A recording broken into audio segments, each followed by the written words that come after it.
Tarana Burke's simple yet courageous Me Too has emerged as a rallying cry for people everywhere who have survived sexual assault and sexual harassment.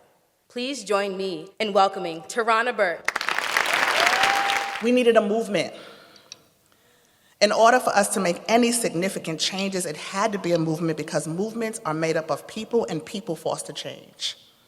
And it was clear that it had to be a movement so that the people of the community were invested in the outcome.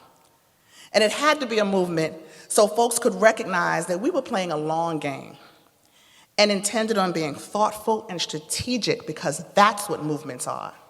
Movements aren't hashtags. It had to be a movement because we were faced with tremendous amounts of trauma, both as individuals and as a community. And what I know to be true is that trauma halts possibility, but movements activate it. When a child is shot and killed in a community, everything stops. People mourn with the parents. They take to the streets and everybody gets matching t-shirts and they have community meetings.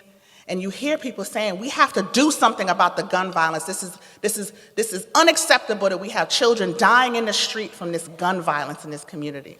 And they feel a loss of safety when that happens in their community. What happens when a child is molested in a community? Everybody's quiet. They say, don't talk about that. We don't want to disrupt this thing.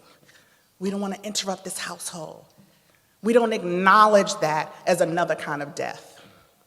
If we could see that sexual violence and the trauma that people hold is another type of death, then maybe we could respond to this the way we respond to the kind of violence where we see blood in the streets. We don't have to have people dead in the street for 4 hours for us to respond and say that if there's one child in this community being molested, if there's one person who can't get home without being harassed, if we are constantly experiencing the numbers of sexual violence that we are experiencing, nobody is safe.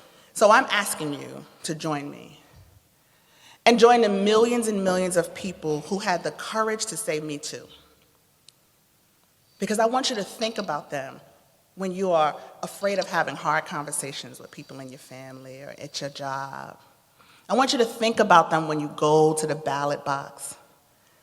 I want you to think about those people who raised their hands almost 2 years ago to say that, yes, my life has been affected by this horrendous thing. And we have left them with their hands raised while we're talking about trials and all kind of other things, perpetrators and Hollywood and everything else but the people who actually said Me Too. Think about the courage it takes to sit in front of your computer even and drudge up the memory that you've been trying to get rid of for 20 or 30 or 40 years or 6 months. And to think, should I say it? What's going to happen when I put this out there? Because I can't take it back. So I'm asking you, let's heal together. I want you to heal as individuals, but I want us to heal as communities. I want us to heal as a country. I want us to heal as a world. And if you are ready to do that work, I can only leave you with these 2 words: Me Too.